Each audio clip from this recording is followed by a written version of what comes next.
Hi, I'm Gil Crosby, and I am excited to share with you my latest book, Diversity Without Dogma. This book is a scientific approach to addressing racism, sexism, any form of prejudice, individual or systemic. It's a collaborative approach. Part of the science of social scientist Kurt Lewin is that you must bring people together. You must allow people to think out loud with each other. You can't shame people into learning, especially not into changing beliefs. We need an effective approach to changing beliefs, false hypotheses, as Lewin would put it, like any kind of prejudice, any kind of belief that in some way you are better than others, that your group is better than other groups. That's just not rational or scientific. And so there's no reason for humanity to continue to cling to such foolishness, which gets in the way of us really having effective and fulfilling societies. So Lewin's social science applies democracy, and democracy, a truly equitable political structure, is also essential to helping create a society that's freed from the fetters of prejudice, of systemic racism, sexism, etc.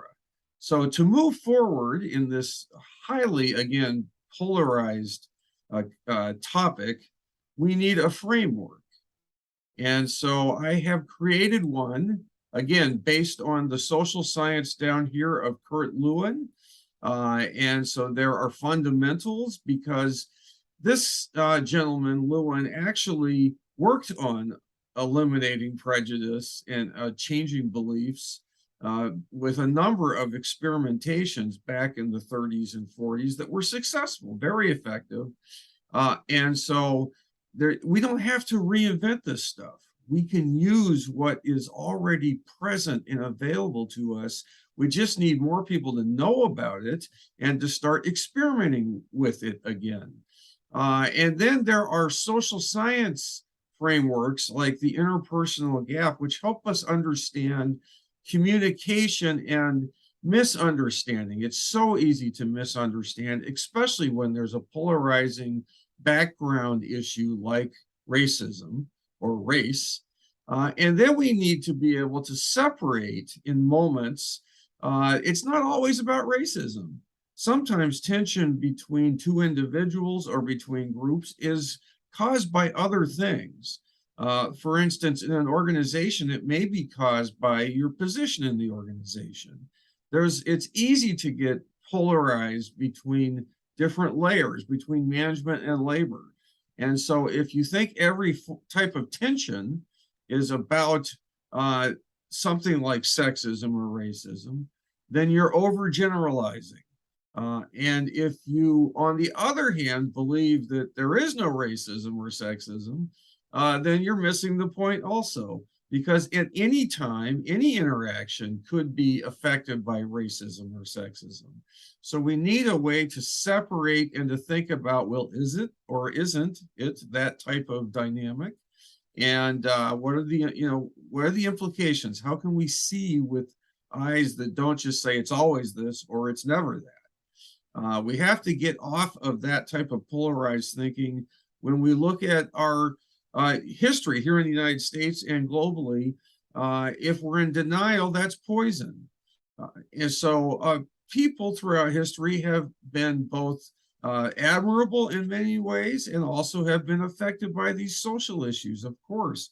And so no figure is all good or all bad. So we need to stop just fighting that way and start to be able to look at people as they actually were. There's really is reason to believe the playing field still is not equal. There's current evidence. And so if we really want to just look at people based on their individual attributes, we have to create an even playing field first for that to really be a logical way to look at hiring and so on. So read this book and judge for yourself. Is the playing field truly level or not?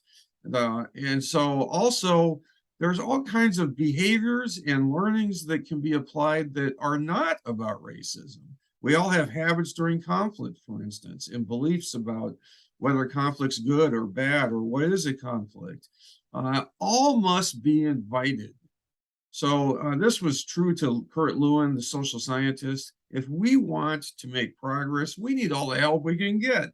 So we can't use the same system of classification to dismiss people or to dismiss people's opinions. We need to invite everybody, and those who are willing to stay in dialogue and to join in overcoming these weaknesses of society can help us then. To say, only women can address sexism would be crazy. We need men to also address sexism and so on. So let's invite everyone in. Any prejudice begets more prejudice. That's another one of the parts of this framework. You can't say, well, I'm against racism, but sexism is okay with me. That's just going to break down the coalition that's needed to move forward. So anything like that is going to get in the way, where you're saying, well, it's okay, I'm prejudiced against my group, but it's okay to be prejudiced against that group because they deserve it. Okay, forget it. All that stuff gets in the way as we move forward towards a truly equitable society.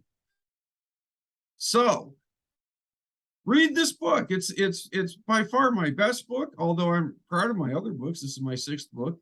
But this book truly takes social science and applies it to the issues we are facing right now, the critical issues of prejudice, of racism, sexism, any kind of ism that gets between people or divides people and weakens us. So this is a great book. It's available from anywhere you would expect it to be, all booksellers. And if you have comments or questions, or you disagree with me, I'd be happy to talk to you. I'm easy to find through like my website, crosbyod.com. So please feel free to get a hold of me, and I'd be happy also to speak about this book, to present about it, or to apply it to any kind of social action in your community.